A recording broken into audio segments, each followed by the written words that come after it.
বৃদ্ধা ভিক্ষুকের কাছে পাওয়া গেল 2 বস্তা টাকা। 2, 5, 10, 20, 50, 200, 500 টাকার নোট সব মিলিয়ে গুনে জানা গেল মোট 1,26,000 টাকা। টাকার বস্তা সে অনেকদিন ধরে ভিক্ষা করছে, প্রায় 40 বছর ধরে ভিক্ষা করছে। আমরা তা জানি না।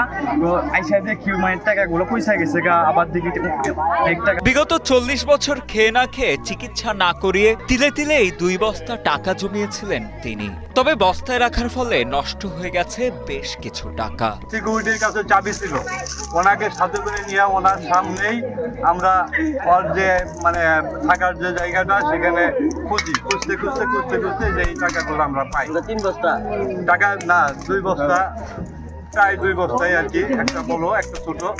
তো তার পরবর্তীতে আমরা এই টাকাগুলো এখানে নিয়ে এসে ওর সামনেই নিয়ে আসার পরে সবার উপস্থিতিতে টাকাগুলো গোছ করা হইতেছে এবং এখন এই টাকাগুলো দিয়ে সবাই মিলে বইছে ওর চিকিৎসা, ওর ভরণ পোষণের জন্য।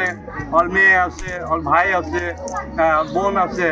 এখন উপস্থিত সবাই মিলে যেটা সিদ্ধান্ত হয় সেই মোতাবেক ওর যাতে কাজে লাগে, ওর চিকিৎসা হয়, যে একটা ব্যবস্থা করা হবে, এরকম একটা চিন্তা ভাবনা আমরা করছি। সম্প্রতি সিরাজগঞ্জ সদরের মাসুমপুর নতুনপাড়া এলাকার ভিক্ষুক ষাটার্ধ মোসাম্মদ সালেহা বেগমের কাছে পাওয়া যায় ভিক্ষা করে জমানো 2 বস্তায় এই 1,26,000 টাকা। ভিক্ষুকের কাছে টাকা ভর্তি বস্তা পাওয়ার এই ঘটনায় রীতিমতো চাঞ্চল্যের সৃষ্টি হয়েছে পুরো এলাকায়। ভিক্ষা করছে তো মনে করেন আপনার 40 বছর ধরে ভিক্ষা করছে। সে হলে অসুস্থ আছে, অসুস্থ থাকে কাটে। হ্যাঁ বললাম যে আপনি যে চিকিৎসা করবো, টাকা পয়সা তো লাই, আপনি কার কাছে কয় টাকা খুঁজছেন না খুঁজছেন, আপনি সেই টাকারও আঙুলের সন্ধান দেন, আমরা সেখানে যাই। আজকে হে স্বীকার হয়েছে যে মেল গেটে আবার একটু বস্তা আছে, বস্তা আছে। সেই ইয়েতে আমি ওই জায়গায় গেছি, তারা চাবি টাবি দিয়ে আবার খুলে দিল, খুলে দিয়ে তারা সাথে থাইকা এই টাকাগুলো কলেজে পেলে আপনারা খোঁজা বাই করেন। আমরা লাঠি মুঠি দিয়ে খোঁজা বিছনার তল থেকে আমরা টাকাটা বাই করে নিয়েছি।